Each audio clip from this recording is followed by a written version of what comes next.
Your superpower should be knowing your customers. Once you have that, then you can use any tool and any technology.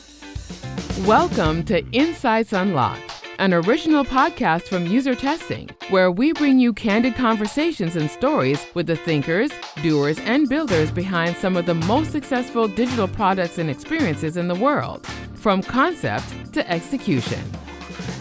Welcome to the Insights Unlocked podcast. I'm Nathan Isaacs, Principal Content Marketing Manager at User Testing. And our guest today is Talia Wolf. Talia is the founder of GetUplift and a recognized expert in conversion optimization. She's known for her work helping teams better understand what really drives their customers by focusing on emotional connection over tactics. She's the author of the recently published book, Emotional Targeting. Welcome to the show, Talia. Thank you for having me. Thank you. I get excited whenever someone says, and an offer. I'm like, oh my God, I actually did it. That is. I'm a former journalist, and every former journalist thinks that they can write a book. And, 20 years later, I'm still thinking I could write a book. So anybody who writes a book, big, small, bestseller or not, it's an accomplishment and something that, you move on 100 years from now, they will still say you were the author of this book. So. Wow. Hopefully people will still be talking about that. Yeah, well, in some context, there'll be like some hipster at some shop in the space age will be like, hey, man, I found this copy of this book at this is what they used to read from, or something like that. Paper. Yeah. Look at this. We can use it for fire starter. Anyway. You've spent a lot of time helping companies move beyond tactics to understand the real motivations behind why people buy. Can you take us back to how you first became interested in this emotional side of conversion optimization?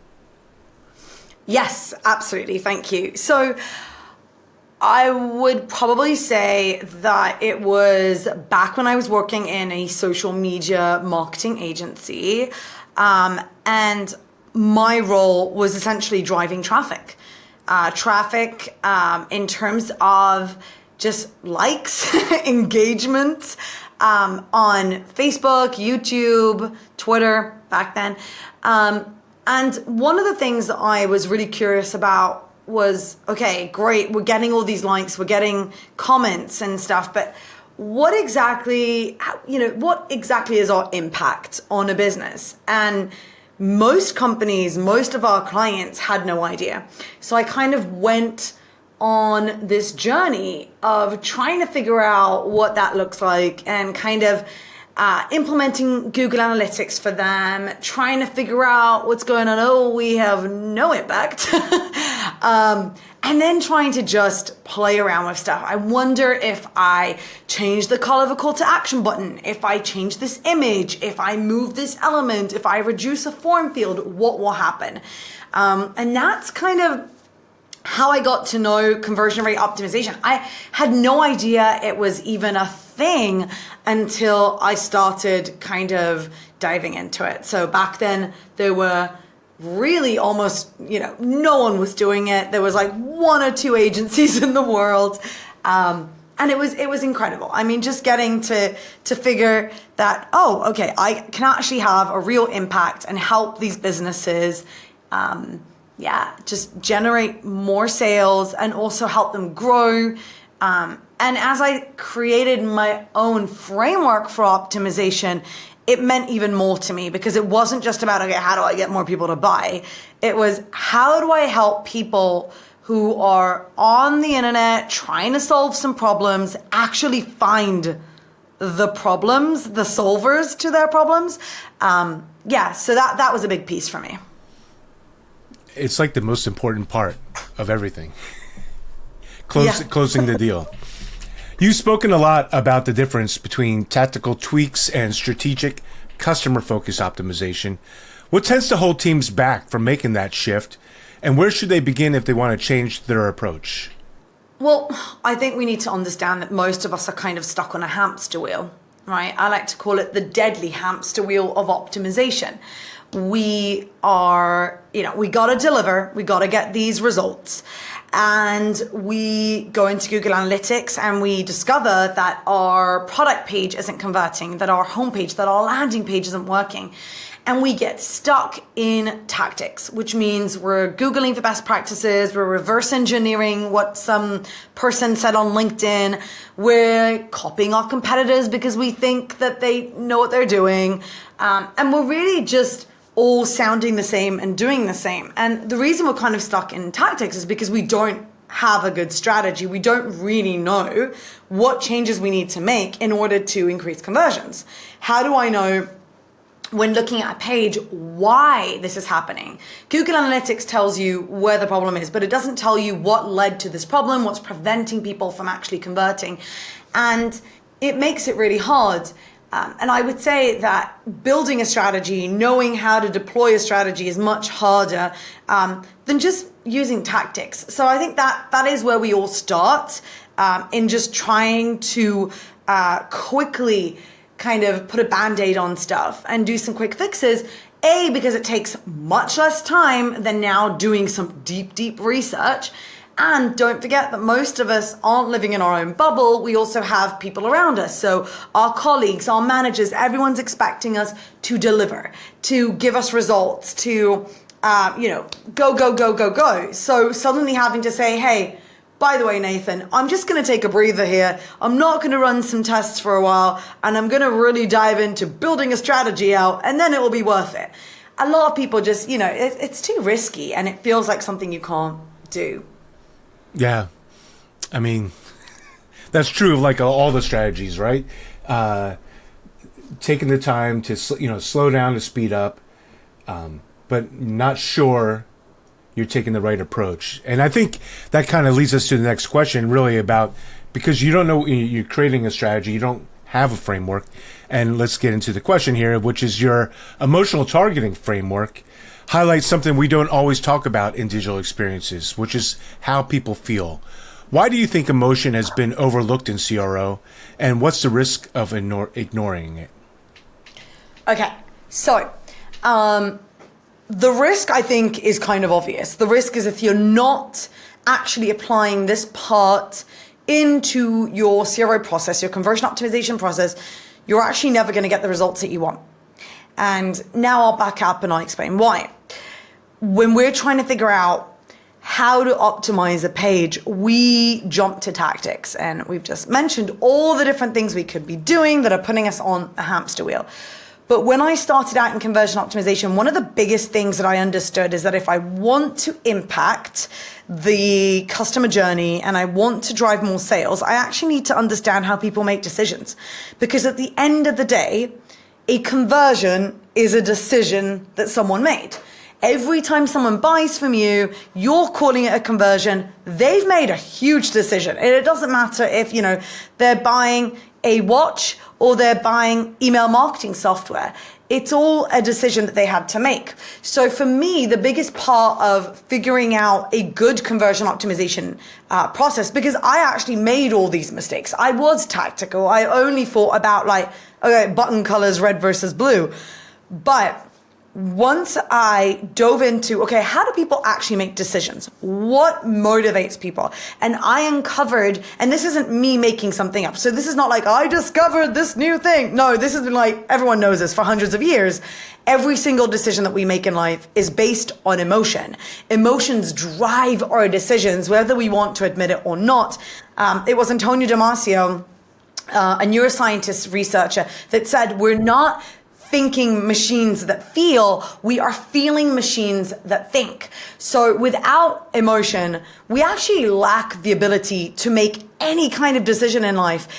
And if you want to create a customer experience that gets people to say yes, you have to understand their emotions. And those emotions mean, how are they feeling right now? What are their pains? What are their challenges?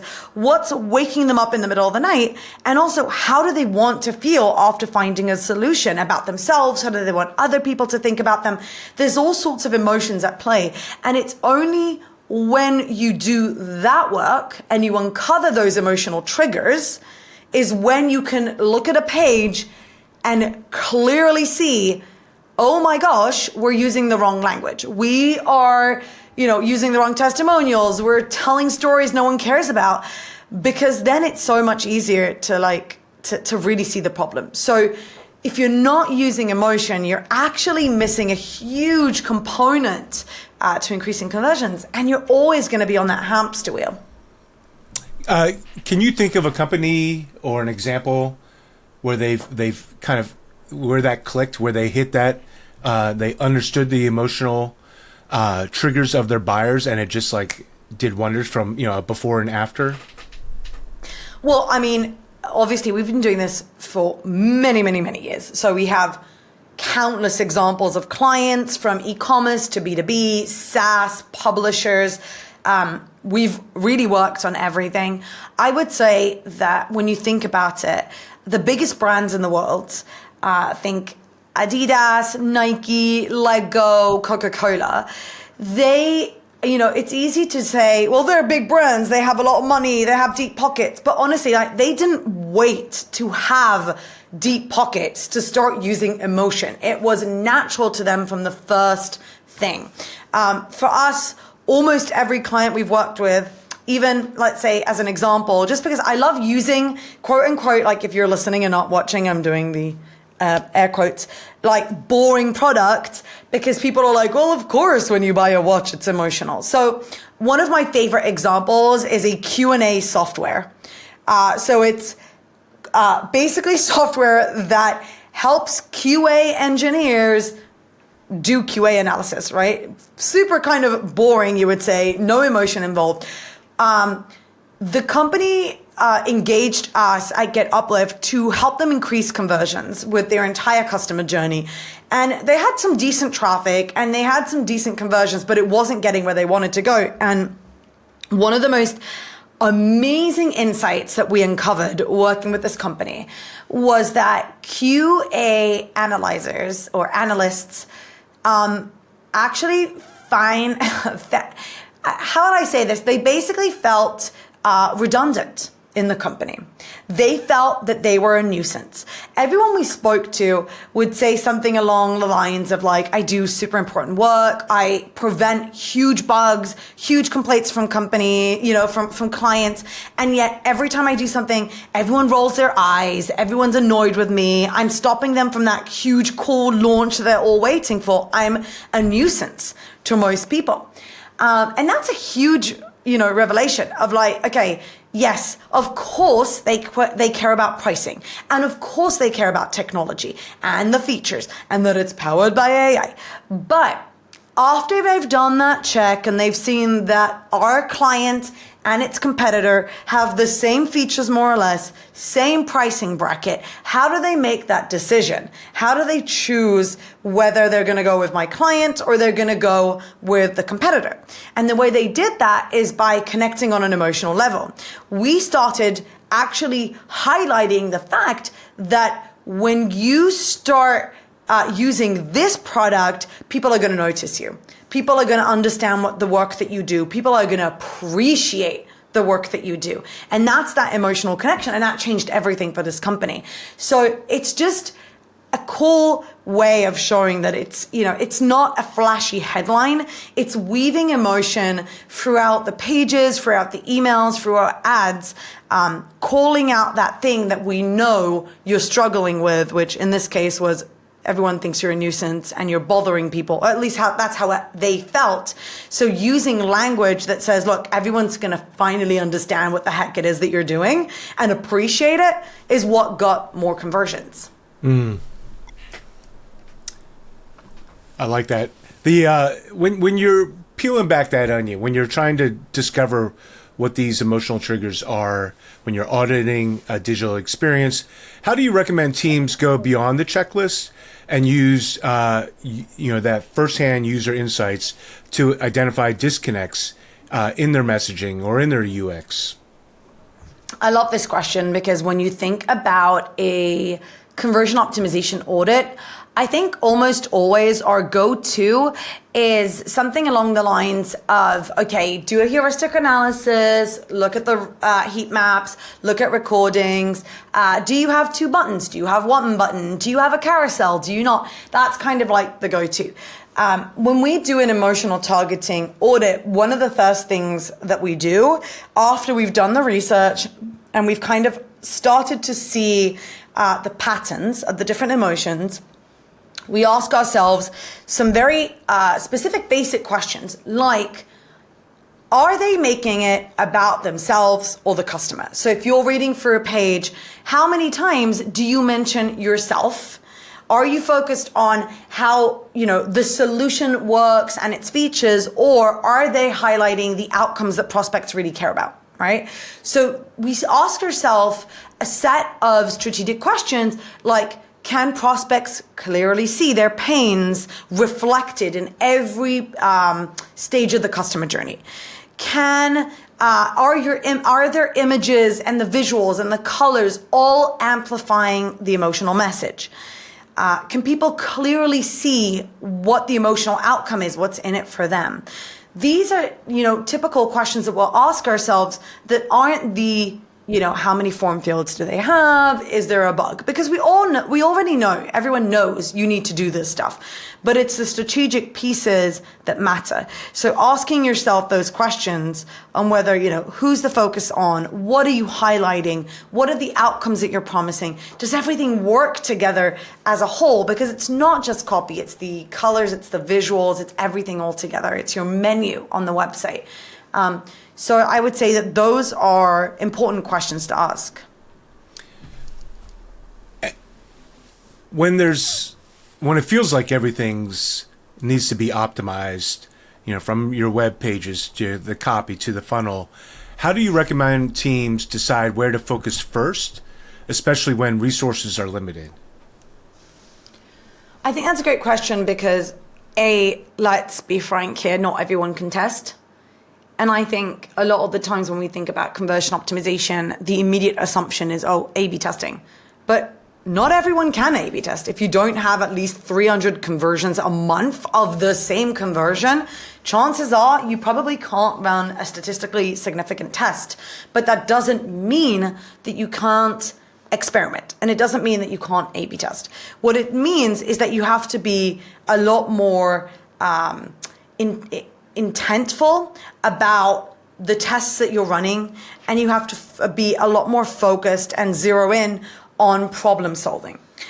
If I am Amazon or I'm booking.com, I can test the shade of an orange color, okay? Because I will get results.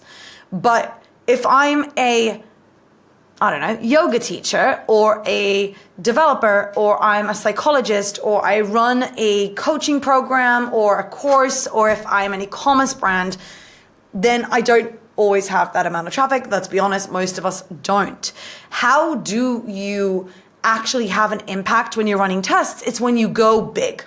Now, when I say go big, I don't mean, completely redesign your homepage. I mean, that's hard to get buy-in for, but problem solving is a big thing. So what I would encourage you to do is, instead of asking, what elements should I change on a page to increase conversions, what I would ask you is, what problem can I solve? And that means if you know from Google Analytics that your product page isn't working, instead of asking Google best practices for product pages, I would audit the page from a strategic lens, asking myself all the questions we just mentioned, and then say, okay, my hypothesis is that when people come to this page, they cannot clearly see the emotional outcome they're looking for.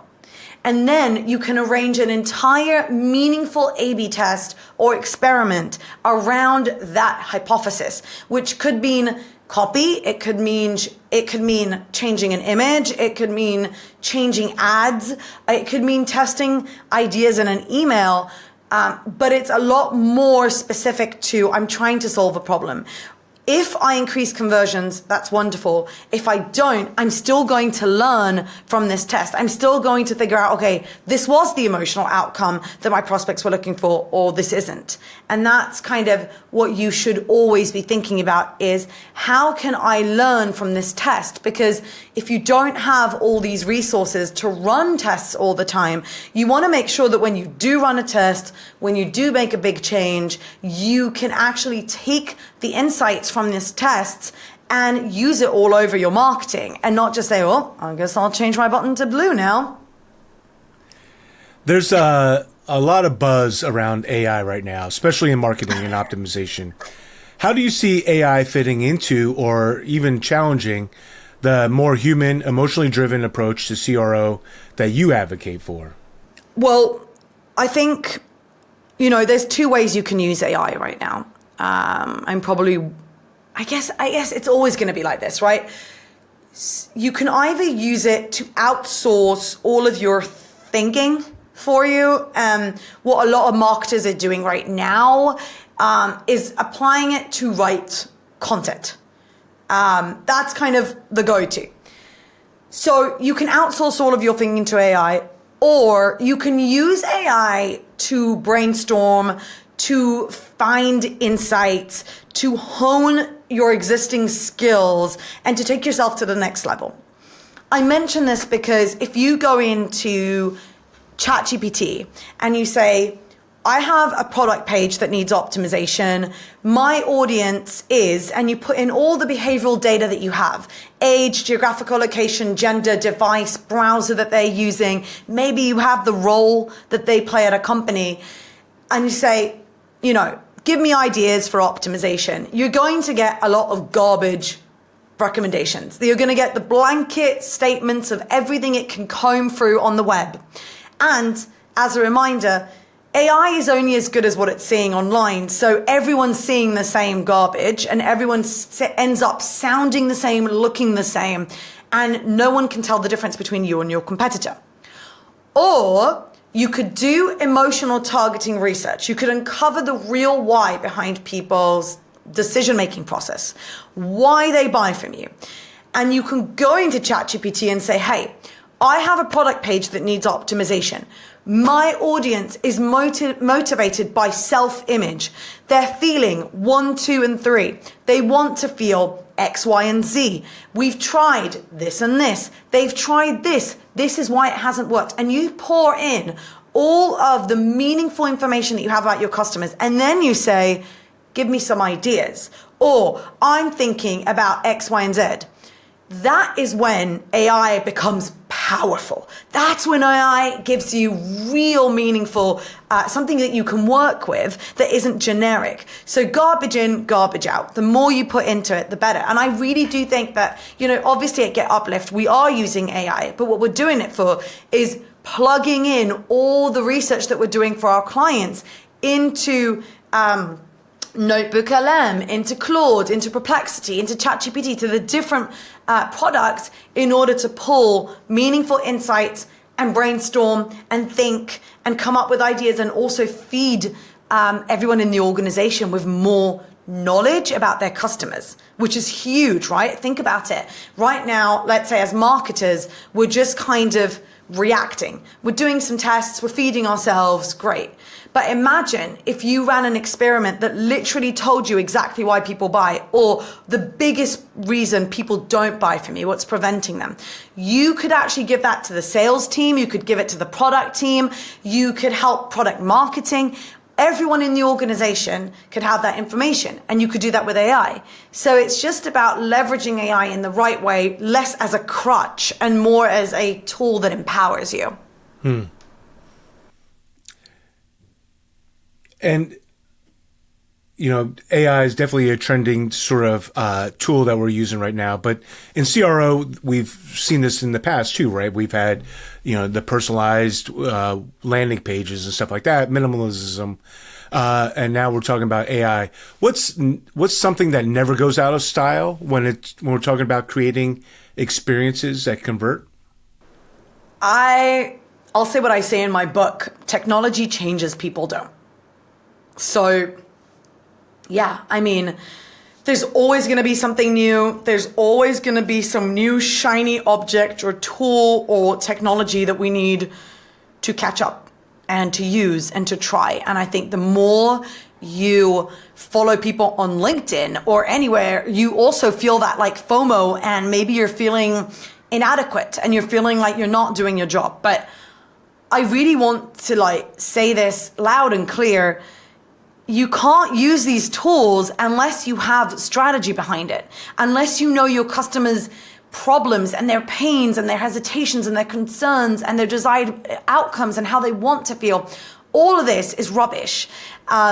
You have to use everything, any tool that comes up, not as a crutch, but as a tool to empower your knowledge. Your superpower should be knowing your customers. Once you have that, then you can use any tool and any technology.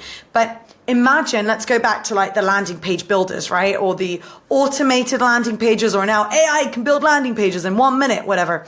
That's wonderful, but someone still has to tell that landing page builder, that tool, what is going to convert, what messages should go there, what visuals should go there, what the customer journey should look like. If it's just generic stuff, you're just going to get a generic page. And I think, like strategy. So technology changes, people don't. I really think that's the answer for this following question too. I'll ask it anyway, see if we get a different answer, but maybe I'll just cut it all out. Who knows? But for leaders who are trying to build this customer-focused culture, especially across product, UX, or with marketing teams, what's one step that they can take to start making optimization a more human-centered practice? Here's what I would say. We're all full of good intentions and we have great ideas and we all want to be super strategic. But at the end of the day, we don't live in a bubble, as I mentioned. And a lot of the times there's a lot of politics. You have to get buy-in. You have to bring everyone along for the journey. It's not that you're working in a silo. So if you're a leader that needs to get everyone on the same page, I would say here's 2 steps I would go for. Step number 1, do the research. Don't ask for permission to do the actual research. You don't need permission to do emotional targeting research to uncover those emotions. Then run an experiment. And when I say run an experiment, I'm not saying redesign your homepage. I'm saying, let's say you've uncovered that the top 3 pains that lead people to your website are X, Y, and Z. Send out an email about each pain. 1 email about X, 1 email about pain Y, and see how many opens, how many clicks, how many conversions. And then your 3rd step would be, hey team, hey manager, here's what I've uncovered. I did this research to uncover our customers' emotional triggers. We uncovered this. Here's what we uncovered. Here's what we're saying on our website. To test this out, I ran a test on our ads, on our emails, on a landing page. Here's what I discovered. That is such a better way to get buy-in than to pitch a full redesign or go up to people on the team and go, okay, I'm ready to change everything we've ever done. I would say approach it strategically and step by step. And a lot of this, you don't need budgets and you don't need permission to do the hard work. You just have to do the hard work. I love it. I love every bit of this. Thank you so much for being on the show. I really enjoyed our conversation. How does someone learn more about you, the new book, your thought leadership, and the work you're doing over at GetUplift? Well, obviously you can get the book, Emotional Targeting, Win Hearts, Boost Sales, Own the Market, at any store, obviously Amazon and stuff.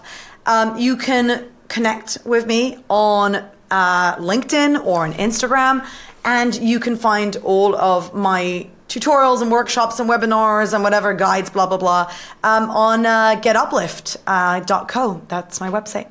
And you have a YouTube channel too, I saw, right? Is that? I do. I have a YouTube channel that we upload all sorts of just quick shorts with tips. All right, perfect. Hey, I appreciate it. Thank you so much. Thank you.